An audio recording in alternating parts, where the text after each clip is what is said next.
Harvard Business School is a factory of unhappy people. That is not something I'm saying. That is a direct quote from somebody who graduated from the most powerful business school on the face of the planet.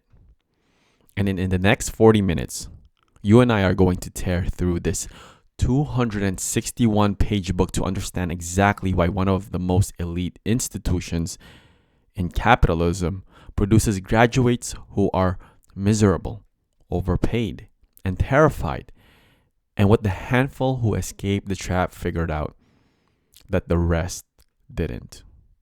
So here's the setup. I read the entire book, What They Teach You at Harvard Business School by Philip Delves, Broughton. Cover to cover, 261 pages. It's a memoir from a former journalist who spent 2 years inside what he calls the Cauldron of Capitalism. I have taken my notes.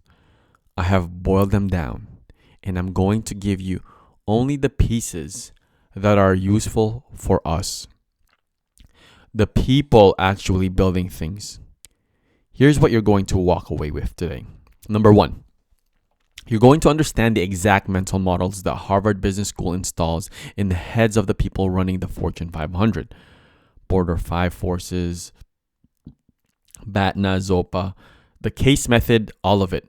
Strip of the jargon, made useful. Number two, you're going to see the single most dangerous psychological trap that high achievers fall into. Something HBS calls insecure overachievers, and why it destroys careers. And number three, you're going to hear some of the most brutally honest career advice ever given by billionaires like Warren Buffett and Steve Schwarzman to a room full of people desperate to become them. The one core idea in this entire book, comparison is the death of happiness. That line comes from the graduation speech, and everything, every case, every recruiting season breakdown, every identity crisis inside that school traces back to that single insight. There's a moment near the end of the book at the graduation where a student named PJ Kim gives the class their final 3 lessons. The second one hit me like a freight train. Comparison is the death of happiness. Write that down. Tattoo it somewhere, because this entire book is a 261 page proof of that statement. 900 of the most accomplished people on earth sitting in the most privileged classroom ever built, surrounded by every resource imaginable, and they are miserable. Why? Because they cannot stop comparing themselves to each other. This is the disease, and it doesn't just live at Harvard. It lives inside every ambitious person reading this right now. It's the same sickness that made Steve Jobs obsess over what Bill Gates was doing. The same thing that ate away at Jeff Bezos before he figured out his own game. Comparison, the silent killer of builders. I'm going to come back to that line again and again because this book proves it from 100 different angles. So, let's start at the beginning. Broughton arrives at Harvard Business School in August 2004. He's a former foreign correspondent for the Daily Telegraph. He's lived in Paris. He's never opened Excel in his life. His first day on campus, he gets a case study about a medieval baron trying to figure out which of his 2 peasant farmers was more productive. And here's what you have to understand about the case method. Because it is a backbone of everything that Harvard does. Every single class, every single day for 2 years, these students are handed a business situation drawn from real life. Could it be a feudal accounting problem? Could it be Microsoft's financing reporting strategy? Could it be Johnson & Johnson's pulling Tylenol off shelves during a contamination scare? The question is always the same. What would you do? There are no right answers. The protagonist in the case of Often made the wrong call. The point is not to crack it. The point is to practice making decisions with incomplete data. Now watch what happens next. This is where it gets fascinating. Broughton sits down with his study group, 6 strangers, and tries to figure out whether Ivan or Frederick is the better farmer. He's scribbling with a pencil. Everyone else has laptops open. An ex-Marine named Jake corrects his depreciation. A guy who led combat teams in Baghdad asks whether the Baron is equity holder or the lender. The inside is brutal. Business is about decisions under uncertainty. And Harvard's entire 2-year program is one giant simulation designed to rewire your brain for exactly that. Not knowledge, not frameworks. The ability to sit with ambiguity and still move forward. This reminds me exactly of what Jeff Bezos talks about, the 70% rule. If you have 70% of the information you wish you had, make the decision. Don't wait for 90. The case method is training you for that. 100 times a day, 2 years straight. And here's the thing that nobody tells you. Years after graduating, what sticks is not the technical content. It's not the formulas. One graduate puts it perfectly. The practical knowledge you forget most of that anyway. You can pick up models from a textbook, but seeing all those situations and listening to other people's opinions, that was the thing. The veil gets removed. Business doesn't seem like rocket science anymore. It's just about finding the right approach. Now, when you arrive at Harvard Business School, you are assigned to a section of 90 students.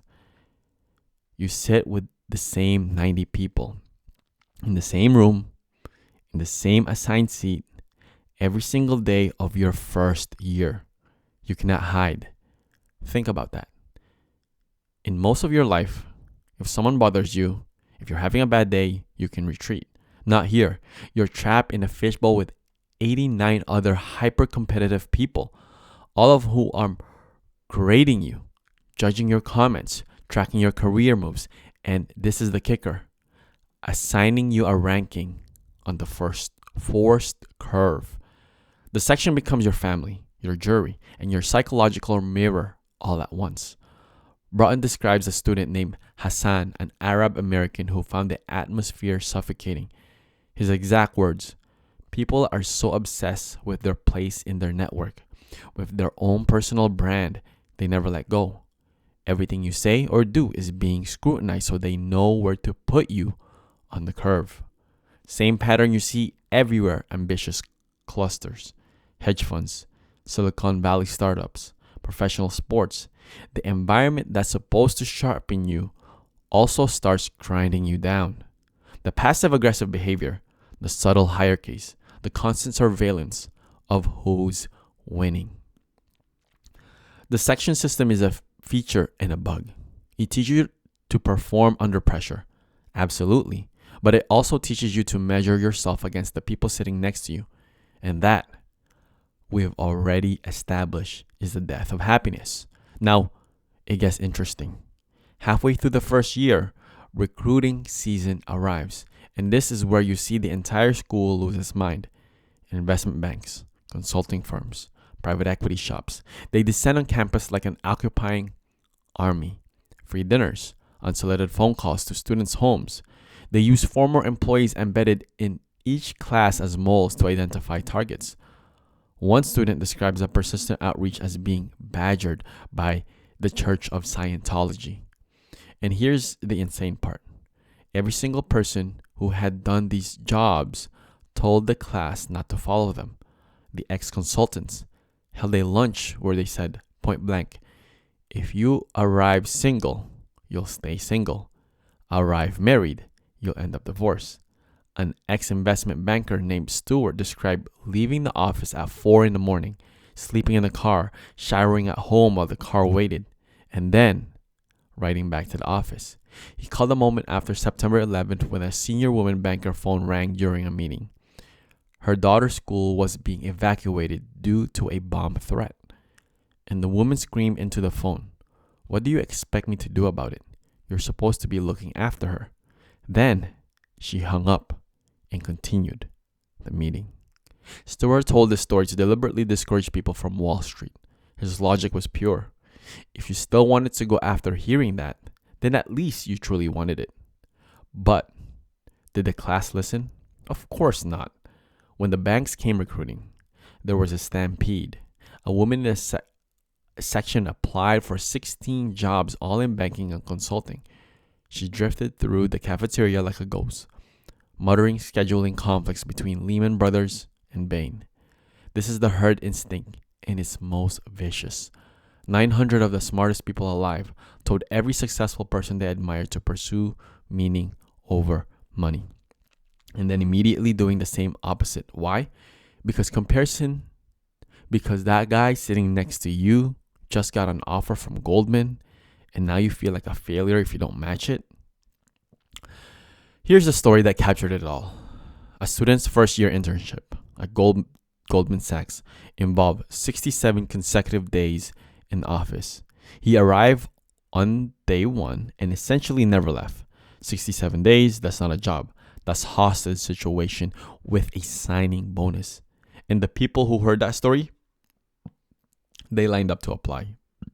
Meanwhile, Broughton was reading Roger Lowenstone's biography of Warren Buffett and discovering a completely different model of success. Buffett had been rejected from Harvard School as a young man. Went to Columbia instead. $35 billion later, he had the last laugh. What Broughton saw behind Buffett's avuncular demeanor was something extraordinary.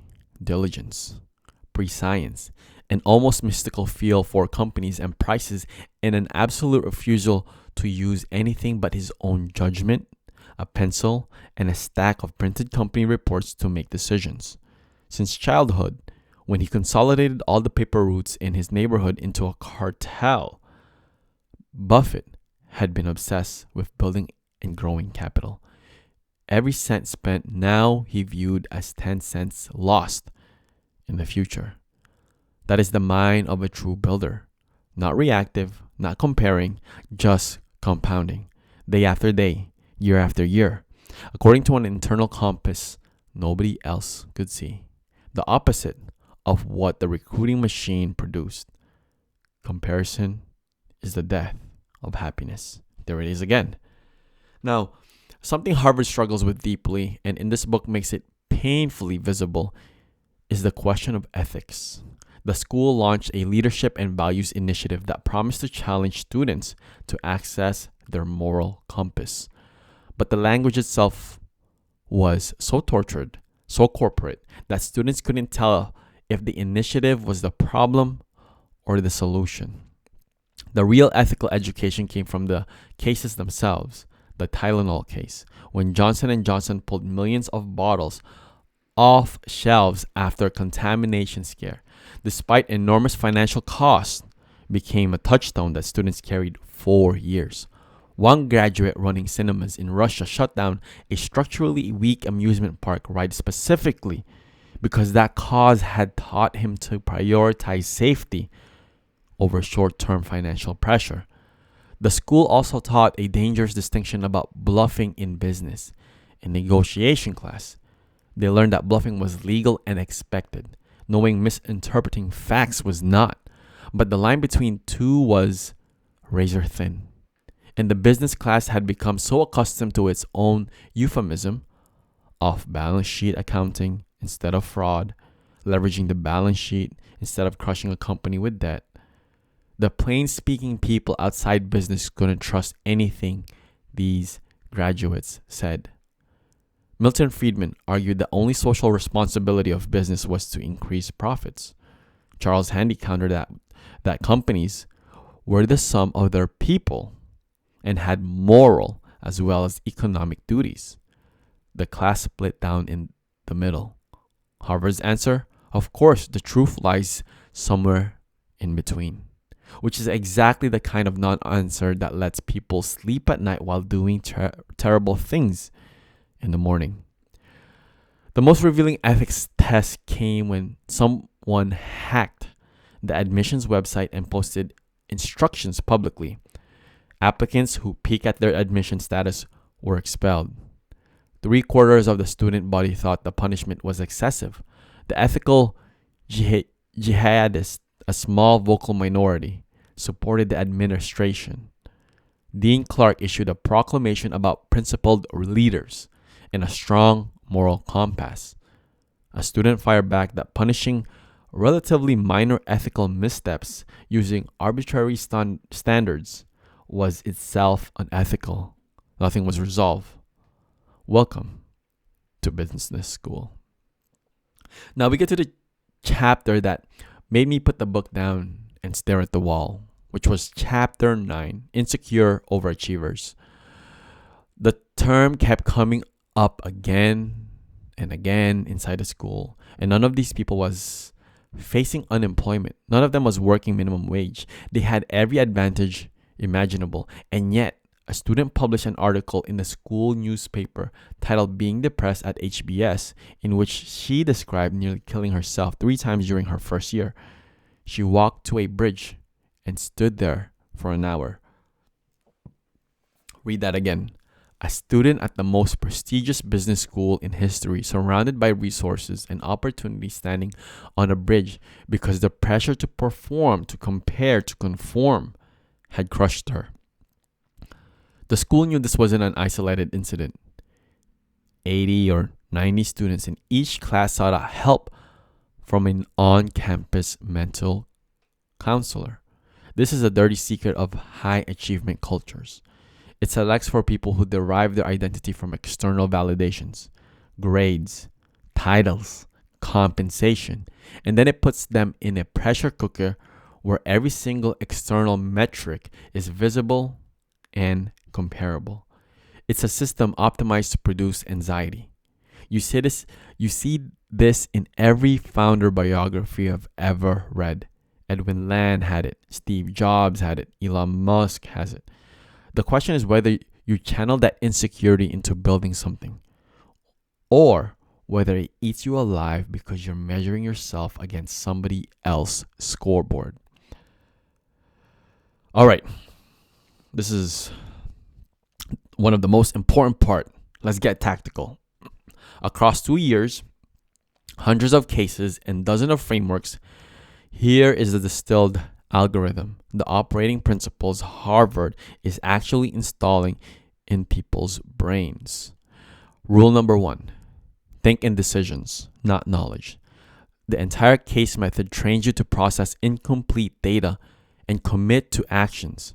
Don't learn facts. You learn judgment. Everything is, what would you do and why? Rule number 2, understand competitive position before strategy. Michael Porter, the famous professor at Harvard, former All-State basketball player, strategic advisor to the Boston Red Sox, and government of Libya, taught the strategy begins with understanding the structural forces in your industry. The 5 forces: threat of new entrants, bargaining power of suppliers, bargaining power of buyers, threat of substitutes, and rivalry among competitors. The insight is what a well-run laundry may still be less profitable than a mediocre pharmaceutical company because the industry structure determines most of your fate. The game you choose to play matters more than how hard you play it. And here's the distinction Porter drills into you that most people miss. Strategy is not operational effectiveness. Running your restaurant really well, that's operational effectiveness. Every competitor can copy that. Strategy means performing different activities from your rivals or performing similar activities in fundamentally different ways. The first thing Harvard teaches you about is strategy is that most people are confused about what it actually is. They think having a good product is a great strategy. Wrong. A beautifully run restaurant with the greatest chef in the world will still fail if it's terrible competitive position. Porter's class showed you how broadly business analysis techniques could be applied. Not just companies, but the entire countries and healthcare systems. He was advising Libya on economic regeneration while simultaneously consulting for the Red Sox. The scope of that thinking is extraordinary. All right, rule number 3. Master negotiation fundamentals. You have to remember this one. Every good negotiator needs to know their BATNA. BATNA. What does that mean? Best alternative to a negotiated agreement. And there's ZOPA, ZOPA, zone of possible agreement. Most people walk into negotiations having labored to build their own position and completely ignoring the other sides. The gifted negotiator adopts a 3-dimensional perspective, working both at the table and away from it, investigating relentlessly to grasp the complete range of interests. Rule number 4, debt is a weapon, not a burden. This is one that blows most people's minds. Harvard teaches that leverage used intelligently creates extraordinary returns.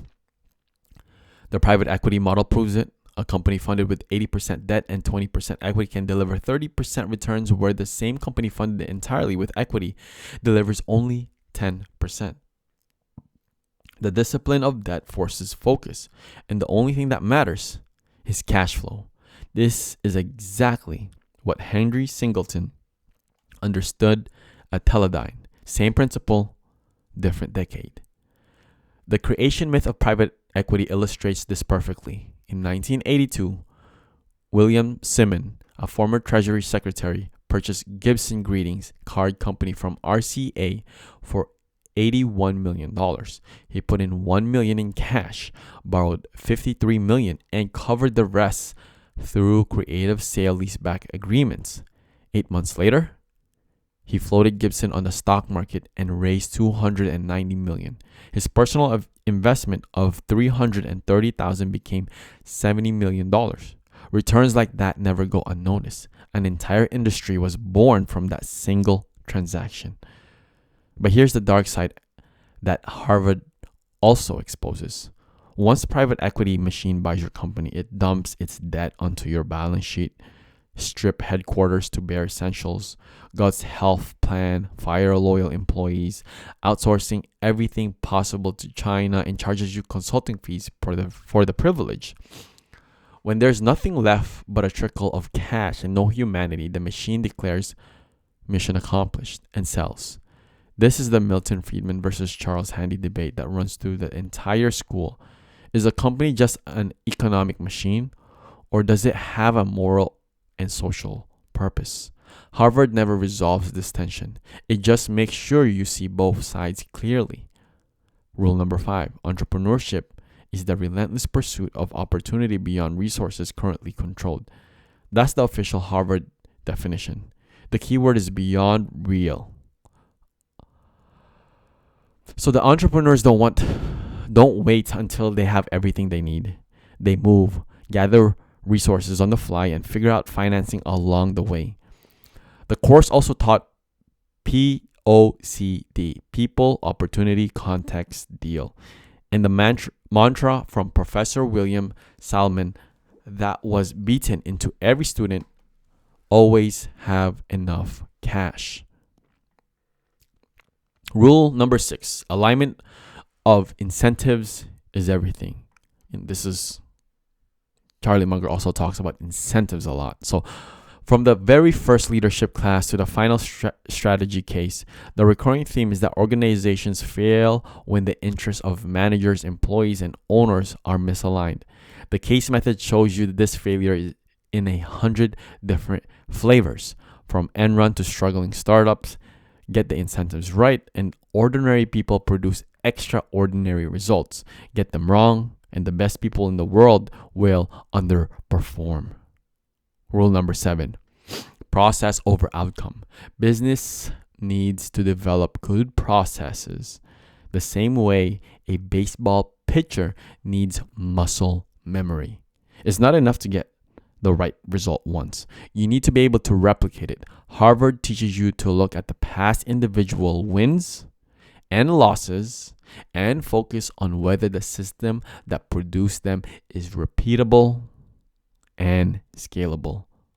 And that's the algorithm. 7 rules Every case, every framework, every class, when you strip away the jargon, is teaching some combination of these 7 things. Now, one of the most extraordinary benefit of Harvard Business School is the procession of billionaires and legends who show up to talk to the students, and what these people say when they are in that room, where they feel safe, where they're among their people, is radically different from what they say on CNBC. So, Warren Buffett came to campus 5 days before the 2004 presidential election. 900 students gave him a standing ovation. He held a Coke bottle the entire time and barely took a sip. His best moment was the ovarian lottery. Imagine you're in the womb the night before you're born. The genie gives you the power to design any society you want, any rules, any structure. But here's the catch. Before you enter the world, you will pull a ticket from a barrel, man or woman, United States or Bangladesh, athlete or disabled. How does that change the world you design? His point was devastating. Success is fundamentally luck. Bill Gates, born 200 years earlier, would have been some wild animal's lunch. Buffett drank the same sodas as his audience and ate the same fast food. He slept on the same mattress. For 7 hours a day, the students were no less comfortable than the richest men alive. The only real difference? I fly differently. His career advice was the simplest possible. Find something you love. After that, money becomes irrelevant. Steve Schwarzman told a different story but arrived at the same destination. He grew up in a suburban Philadelphia, son of a dry goods store owner. He described the founding of Blackstone as pure agony. You have to really like pain and suffering. 9 out of 10 businesses that started fail. It took him 19 meetings before anyone would invest. Number 19 pledged $100 million over a tuna sandwich. His belief in a genetic predisposition to winning. Certain people who just have a knack for making things work in the good times and bad. Sounds like Napoleon's preference for lucky generals over merely competent ones. Same energy, same conviction. That same people bend reality around them. David Rubenstein, co-founder of Carlyle Group, had the most useful single piece of advice. Be a principal or a decision maker, not a service provider. Principals make all the money. They can turn their phones on the weekends. Everyone else runs around them. They possess the ultimate prize: control over time. This maps perfectly to what Naval Ravikant talks about: owning equity, not renting out your time. What Patrick Carlson figured out at Stripe. What every great founder eventually learns: the game is ownership, not service. A year after graduation, Broughton calls his classmates. The results are devastating. His friend Cedric, the one heading to Africa, delivers the line that titles the final chapter. HBS is a factory for unhappy people. We have so many choices, and yet few people seem happy about that. It just makes them anxious and more anxious, and then make terrible decisions about their lives. Several graduates had already left the jobs they'd taken at graduation. Others were seriously considering it. People who had vowed never to return to Wall Street went back anyway, unable to resist the money. A woman returned to private equity firm despite spending her entire MBA saying how miserable she'd been there, because she calculated she could retire in 10 years if she endured the pain. Nate, working at a biotech firm in the Pacific Northwest, provided the most chilling observation. When I think back to every case we studied and every protagonist who came to class, every visiting speaker, it seemed like all of them said, I was a bad spouse. I was a bad parent. Not one of them could say my family was smashing success. Read that again. Not one. And then he added the punchline. And when you saw how our class made choices, you saw that they would do what these people do, not what they say. This is the paradox at the heart of the entire book. Every billionaire who came to campus said, prioritize your family, find something you love, don't chase the money. And every student nodded along and then went directly to Goldman Sachs. You know what this reminds me of? Charlie Munger's concept of incentive-caused bias. People don't do what they're told. They don't even do what they believe. They do what they are incentivized to do. And when the incentive structure of the most powerful alumni network on earth is pointing you towards finance and consulting, almost no one has the intestinal fortitude to walk the other direction. The job statistics for the class of 2006 tell the whole story. 42% went to financial services, 21% into consulting, technology got 6%, nonprofits got less than 3%. An analyst who tracked the correlation between Harvard MBA career choices and the market conditions noted that when 30% of more of the classes choose finance, it was a long-term sell signal for the stock market. The class of 2006, with its 63% piling into finance and consulting, was telling you, if you had the ears to hear it, that the markets were about to crash, which they did spectacularly in 2008. All right, so here's what I wrote down after finishing this book. The most dangerous environment for an ambiguous person is not a failure. It's a room full of other ambitious people doing the same thing. Because in that room, you lose the ability to hear your own signal. You become reactive instead of intentional. You start optimizing for the scoreboard that somebody else built. Broughton graduated from Harvard Business School without a job. He was the only person in his section in that position, and at the time felt like catastrophic failure. Everyone else was heading into Google, Goldman, McKinsey. The careers service kept issuing updates. 95% of the class of 2006 have accepted job offers, and with each update, he felt smaller. But here's what actually happened. He took the time, he researched a high-end laundry business using the exact frameworks Harvard had taught him. Operations, supply chain, competitive positioning, margin analysis. He went to Kansas City and toured the country's leading laundry plant. He dug into the numbers.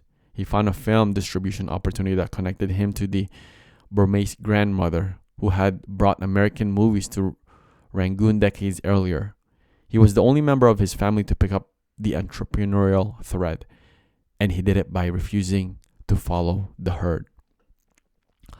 On the morning of graduation, while his classmates marched to the Harvard Square, Broughton took his 2-year-old son for cannoli in Boston's North End.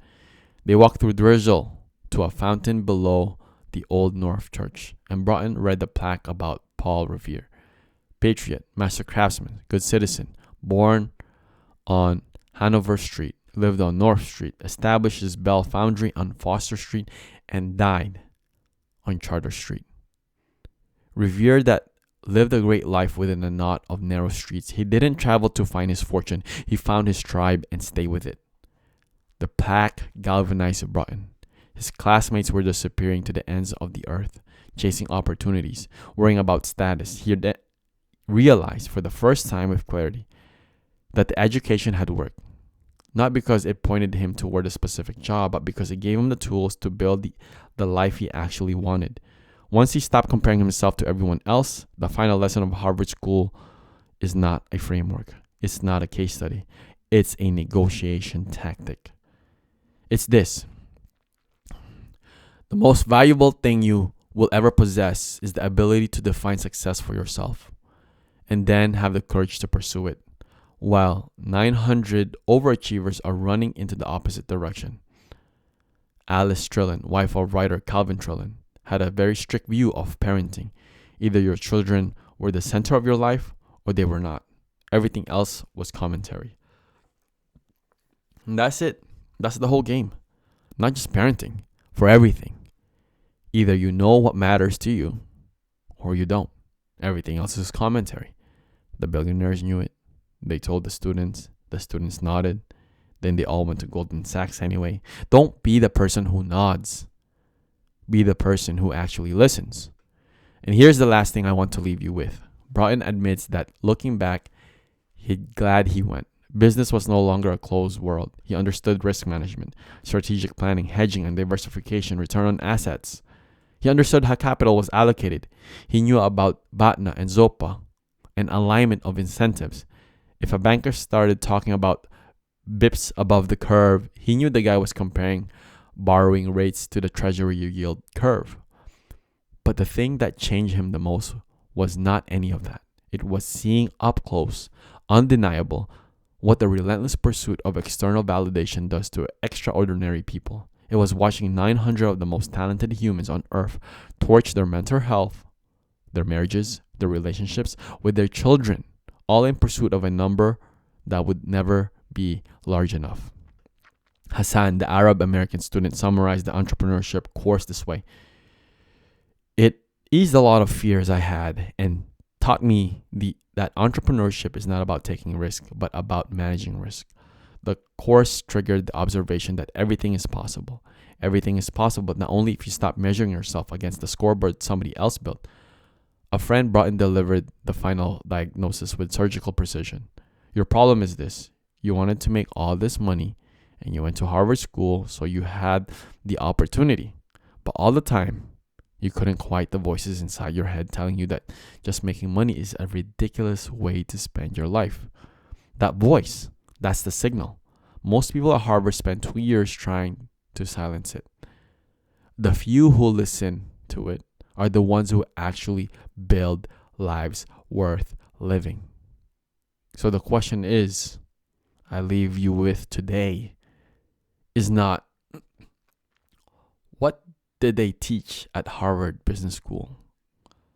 The question is, do you have the guts to ignore the herd and build for yourself? Because the factory will always be running and it will always be producing unhappy people. The only question is whether you walk in voluntarily.